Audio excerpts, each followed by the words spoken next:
This is The State and Revolution, the Marxist theory of the state and the task of the proletariat in the revolution. Written by V.I. Lenin and narrated by Andy Smith.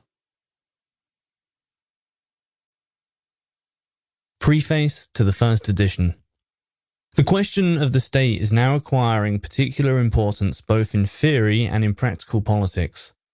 The imperialist war has immensely accelerated and intensified the process of transformation of monopoly capitalism into state monopoly capitalism. The monstrous oppression of the working people by the state, which is merging more and more with the all-powerful capitalist associations, is becoming increasingly monstrous. The advanced countries, we mean their hinterland, are becoming military convict prisons for the workers. The unprecedented horrors and miseries of the protracted war are making the people's position unbearable and increasing their anger. The world proletarian revolution is clearly maturing. The question of its relation to the state is acquiring practical importance. The elements of opportunism that accumulated over the decades of comparatively peaceful development have given rise to the trend of social chauvinism, which dominated the official socialist parties throughout the world.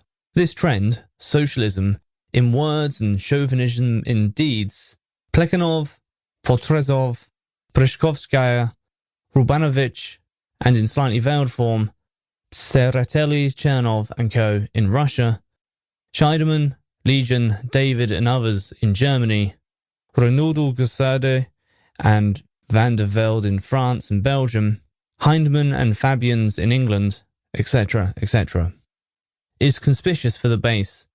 Servile adaptation of the leaders of socialism to the interests not only of their national bourgeoisie, but their state for the majority of the so-called great powers have long been exploiting and enslaving a whole number of small and weak nations. And the imperialist war is a war for the division and redivision of this kind of booty. The struggle to free the working people from the influence of the bourgeoisie in general, and of the imperialist bourgeoisie in particular, is impossible without a struggle against opportunistic prejudices concerning the state.